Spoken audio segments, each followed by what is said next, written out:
Hi viewers, welcome to our channel. So మనతో పాటు రీసెంట్గా సోషల్ మీడియాలో అవ్వచ్చు, అలాగే వనపర్తి డిస్టిక్లో చాలా వైరల్ అవుతున్నటువంటి సర్పంచ్ అభ్యర్థి ఉంది. తిను ఎంబీబీఎస్ థర్డ్ ఇయర్ చదువుతుంది. సో ఎంబీబీఎస్ థర్డ్ ఇయర్ నుండి సర్పంచ్ అభ్యర్థిగా ఇప్పుడు నామినేషన్ వేసింది. సో ఇటు సైడ్ పాలిటిక్స్ సైడ్ వీళ్ళ ఊరికి సర్పంచ్ అవ్వాలని ఎందుకు అనిపించింది, ఇవన్నీ కూడా ఒకసారి మాట్లాడి తెలుసుకుందాం. హాయ్ అండి, ఫస్ట్గా మీ పేరు అండ్ మీ నమస్కారం అండి. సో మీ పేరు, మీ ఊరు పేరు, అలాగే మీ డిస్టిక్ ఏదో ఒకసారి చెప్పండి. నా పేరు కే నిఖిత అండి. నేను షాపూర్ గ్రామం నుంచి, ఏటిగడ్డ షాపూర్ గ్రామం నుంచి నేను సర్పంచ్గా పోటీ చేస్తున్నానండి, పెబ్బేరు మండలం. ఓకే. సో అంటే ఇటు సైడ్ పాలిటిక్స్ సైడ్ రావాలని ఎందుకు అనిపిస్తుంది? అంటే ఇంట్లో ఎవరైనా చెప్పారా, లేదంటే ఫ్రెండ్స్ ఆర్ టీచర్స్ ఇట్లా ఎవరు ప్రేరేపించారు? నాకు పాలిటిక్స్లో చాలా ఇంట్రెస్ట్ ఉందండి. సో ఇంకా మా పెద్దనాన్న గారు కూడా అన్నిటికీ ప్రిపేర్ చేసారు మమ్మల్ని. సో అన్నిట్లో ఉండాలని చెప్పేసి ఇట్లా అవకాశం వచ్చింది. సో బీసీఏ మైళ్ళకి రావడంతో అవకాశాన్ని ఉపయోగించుకోవడమని నేను పాలిటిక్స్లోకి వచ్చాను. ఓకే. సో పాలిటిక్స్లో మీకు ఎవరు ఇన్స్పిరేషన్? మీరు ఎవరిని చూసి ఇటు సైడ్ రావాలనుకున్నారంటే ఎవరి పేరు చెప్తారు? ముందుగా మా ఇంట్లో మా పెద్దనాన్నని చూసినామండి. సో ఆయన చాలా సేవ చేసిండు మా విలేజ్కి. సో ఆయన నుంచి నేను చాలా స్ఫూర్తి లైక్ చాలా ఇన్స్పైర్ అయినా.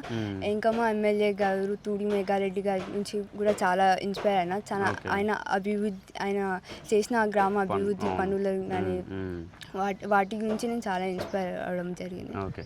సో జనరల్గా ఏంటంటే విలేజెస్లో ఎవరైనా కూడా సర్పంచ్ అవుతున్నారంటే వాళ్ళ దగ్గర నుంచి జనాలు ఏదైనా ఎక్స్పెక్ట్ చేశారంటే డెవలప్మెంట్ అవ్వచ్చు, లేకుంటే ఇంకేమైనా కూడా. సో అట్లాంటి హామీలు మీరేమైనా ఇవ్వడం జరిగిందా వాళ్ళకి? అంటే రోడ్స్ అవ్వచ్చు, వాటర్ అవ్వచ్చు, ఎలక్ట్రిసిటీ అవ్వచ్చు, ఇట్లాంటివి. ముందుగా అయితే బస్ విషయంలో ఇచ్చానండి హామీ. దాని తర్వాత మంచి నీటి వాటర్ గురించి, డ్రింకింగ్ వాటర్. దాని తర్వాత డ్రైనేజ్ సిస్టమ్ గురించి కూడా ఇవ్వడం జరిగింది. ఇంకా ఇందిరమ్మ ఇల్లు కూడా ఇస్తామని చెప్పామండి. ఓకే. ఎన్ని ఇళ్ళ వరకు మీరు తీసుకెళ్ళొచ్చు మీ ఊరికి? ఇప్పుడైతే ప్రస్తుతానికి అయితే 21 అవుతున్నాయండి. ఓకే. ఇచ్చిను. ఇంకా సెకండ్ టైం కూడా మళ్ళీ చేస్తామంటున్నాం మేము. ఓకే. ఇప్పుడు మీ ఊర్లో ఫస్ట్ విడతనా సెకండ్ విడతనా ఎలక్షన్? మూడో విడతలో ఉందండి. 17th ఉందా? సో మీకు ఈ తూడి మేఘారెడ్డి నుండి సపోర్ట్ ఎట్లా ఉందండి?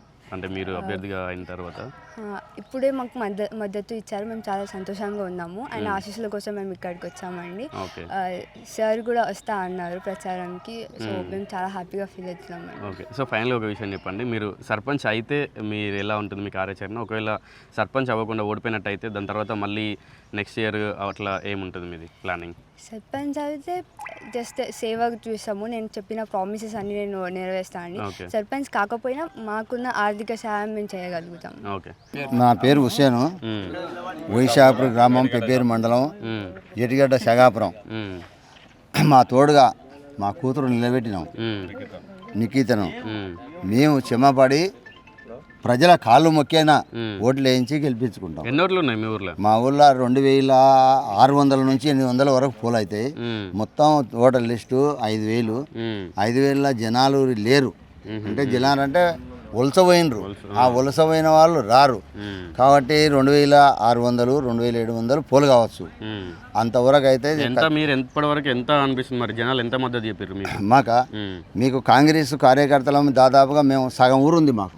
ఓల్డ్ బ్యాంకు అంటే మాది శాగాపురంలో కాంగ్రెస్ అంటే కంచుకోట. అయితే ఆనాడు నుంచి కూడా చేసుకుంటూ వచ్చినాం, ఈనాడు కూడా చేస్తున్నాం. అయినా ఈరోజు మేఘారెడ్డి గారికి కూడా మేము 670 ఓట్లు మెజార్టీ ఇవ్వడం జరిగింది. ఈరోజు కూడా 723 ఓట్లు మెజార్టీ ఇచ్చినాం. ఈరోజు కూడా నిఖితకు ఆ విధంగా చేయాలని మా లోన పెట్టుకొని దింపినాం. మేము ఇక్కడ మా గ్రామ పంచాయతీలో మంచి ఎడ్యుకేషన్ పర్సన్, మంచి డాక్టరు, గ్రామానికి చాలా హెల్ప్ చేస్తానని చాలా ఊహతోటి ఉన్నాము. చాలా ఎందుకంటే ఇప్పుడు హెల్త్ విషయం అనేది చాలా ఇంపార్టెంట్. మాకు ఆమె సర్పంచ్ చేసుకోవడం వల్ల చాలా మంది ఆరోగ్యంగా కూడా ఉండేవారు. మేజర్గా ఆమె మాట్లాడిన విధానము, డ్రైనేజ్ సిస్టమ్ కానీ, వాటర్ విషయం కానీ, ఈ చిన్న మిస్టేక్స్ వల్లనే ఆరోగ్యం అనేది డిస్టర్బ్ అవుతుంది చాలా వరకు. కనుక అవి రెండు మాకు చాలా మంచిగా అనిపించినాయి. ఇప్పుడు లేడీస్కి బస్ సౌకర్యం లేదు, అది కూడా ఫస్ట్ గెలిచినప్పుడే అవి అమలు చేస్తా అనడం వల్ల మాకు కూడా చాలా కాలనీ ఊరు ఏకమై మహిళలు కూడా సపోర్ట్గా ఐక్యంగా ఆమెకు గెలిపించుకొని అభివృద్ధి చేసుకుందాం. ఇంకోటి ఎడ్యుకేషన్ పర్సన్ కనుక మాకు చాలా మంచిగా అనిపిస్తుంది.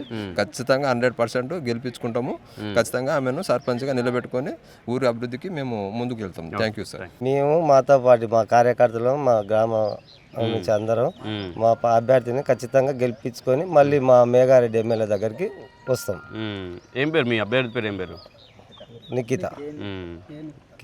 ఓకే. సో ఇది గైస్ టోటల్గా ఏంటంటే తను ఎంబీబీఎస్ నుండి పాలిటిక్స్లోకి రావడానికి ముఖ్యంగా వాళ్ళ పెద్దనాన్నని చూసి ఇన్స్పైర్ అయింది. అండ్ దాని తర్వాత వనపర్తి ఎమ్మెల్యే తూడి మేఘారెడ్డిని చూసి నేను ఇన్స్పైర్ అయ్యాను. సో వీళ్ళైతే ఎట్లాంటి డెవలప్మెంట్ ప్రోగ్రామ్స్ అయితే చేశారో నేను కూడా అదే వేలో వెళ్తాను. వాళ్ళ ఊర్లో ముఖ్యంగా వాటర్ అలాగే డ్రైనేజ్ సిస్టమ్ గురించి నేను అంతా దాన్ని చూసుకుంటాను. అలాగే ఇంకొకటి ఏంటంటే ఇందిరమ్మ ఇల్లు కూడా ఆల్రెడీ ఇప్పుడు ఒక 20 వచ్చాయంట. దాని తర్వాత కూడా ఇంకా ఎవరికైనా సెకండ్ విడతలో కావాలనుకుంటే నేను అవన్నీ కూడా ఇందిరమ్మ ఇల్లు కూడా తీసుకొస్తానని చెప్పి తను హామీ ఇచ్చిందనమాట. సో ఇలాంటి వీడియోస్ కోసం మన ఛానల్ సబ్స్క్రైబ్ చేసుకోవడం మర్చిపోకండి.